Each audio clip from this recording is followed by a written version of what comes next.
एक और बड़ी खबर आपको बता रहे हैं, आईएएस इफ्तिखारुद्दीन को लेकर एक और खुलासा हुआ है। कमिश्नर के कर्मचारी ने बड़ा आरोप लगाया है।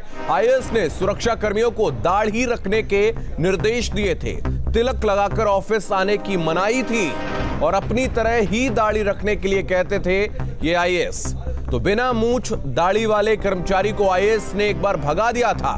इस वक्त की बड़ी खबर, एक बहुत चौंकाने वाला खुलासा किया गया है और अपनी तरह दाढ़ी रखने के लिए कहते थे आईएएस इफ्तिखारुद्दीन। इस वक्त की बड़ी खबर आपको बता रहे, आईएएस इफ्तिखारुद्दीन को लेकर एक और बड़ा खुलासा हुआ है। कमिश्नर के ही एक कर्मचारी ने यह बड़ा आरोप लगाया है और आईएएस इफ्तिखारुद्दीन को लेकर एक और बड़ा खुलासा किया है। और कमिश्नर के यहां एक कर्मचारी जो पहले मौजूद था, उसने यह खुलासा किया है कि अपने कर्मचारियों से वो दाढ़ी रखने के लिए कहते थे और तिलक लगाकर ऑफिस में आने की मनाही थी।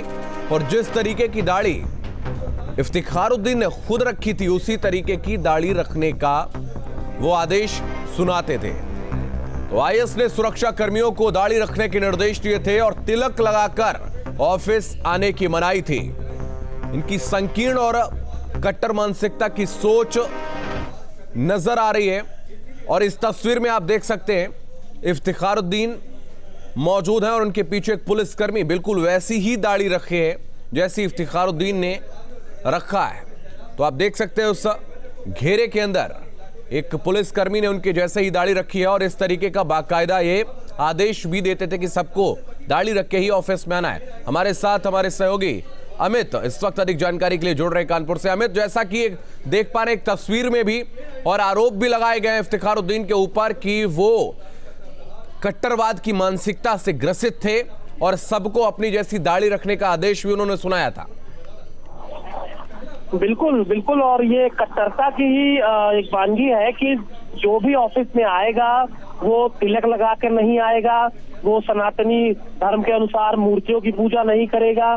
यहाँ तक कि ये बात भी एक कर्मचारी ने हमको नाम ना दिखाने की शर्त पर ये बताया है कि जब भी किसी कार्यक्रम में ये जाते थे, वहां पर अगर सरस्वती वंदना या तमाम तरह के जो दीप प्रज्वलन के कार्यक्रम होते हैं वहां भी जाते थे और इस तरह के कार्यक्रम होते थे तो ये नाराज हो जाते थे। और साथ में जो भी इनका गनर रहता था उसको भी खुद की तरह दाढ़ी रखने के लिए ये आदेश दिया गया था, जिससे तस्वीर में ये बात साबित भी होती है। तो तमाम तरह की ऐसी चीजें थी जो बताती है कि जो इफ्तिखारुद्दीन थे वो कट्टर मानसिकता के थे और अपने साथ जो इर्द गिर्द लोग भी रहते थे उनको भी फॉलो करने के लिए दबाव बनाते थे।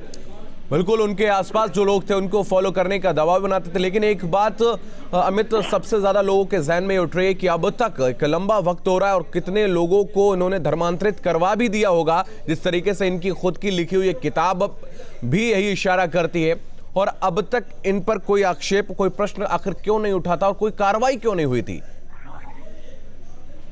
देखिए, अभी तक जहां तक एसआईटी की जांच की बात है, देखिए 3 दिन हो चुके हैं। एसआईटी के ने अभी कल इस बात का खुलासा किया कि 50 से अधिक, करीब 65 ऐसे वीडियो हैं जो कमिश्नर आवास पर बनाए गए थे। ये सारे वीडियो वहीं पर बने थे, इसकी पुष्टि भी हो चुकी है। ऐसे में एसआईटी के पास 1 हफ्ते का समय है। हालांकि एसआईटी ने अभी तक इनसे पूछताछ नहीं की है, हो सकता है आने वाले समय में पूछताछ हो।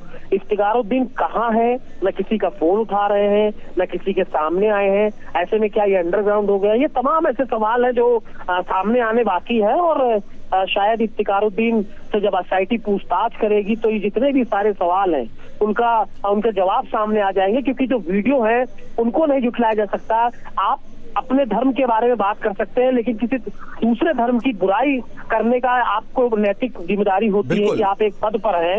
ऐसे में तमाम सवाल है, लेकिन उनका जवाब मिलने के लिए इफ्तिखारुद्दीन का सामने आना बेहद जरूरी है। अमित, एक ऐसे संवैधानिक पद पर कोई व्यक्ति रहता है तो निश्चित रूप से उसकी जिम्मेदारियां रहती हैं, लेकिन हिंदुओं के साथ इनकी जो घृणा है उसकी हम तस्वीर एक देख रहे हैं कि कैसे एक आरोप इनके ऊपर यह भी लगाया गया है कि जो भी कोई तिलक लगाकर इनके ऑफिस में या इनके आसपास काम नहीं कर सकता था, तिलक लगाकर ऑफिस में आने की साफ मनाही थी।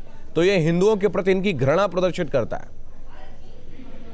बिल्कुल बिल्कुल घृणा प्रदर्शित करता है और ये दिखाता है कि आप किस कट्टर मानसिकता वाले अधिकारी हैं। जब आपको एक संवैधानिक पद पर आप हैं, जब आप कितने हजारों लोग आपसे डायरेक्ट या इनडायरेक्ट प्रभावित हो सकते हैं, ऐसे में इसे पद का दुरुपयोग ही कहा जाएगा कि जब आप इस तरह के आदेश पारित करते हैं, इस तरह का दबाव बनाते हैं, कोई दूसरे धर्म का अगर कोई शख्स है वो तेल लगा के आता है या कोई सरस्वती वंदना करता है तो आपको ये बात नागवार गुजरती है।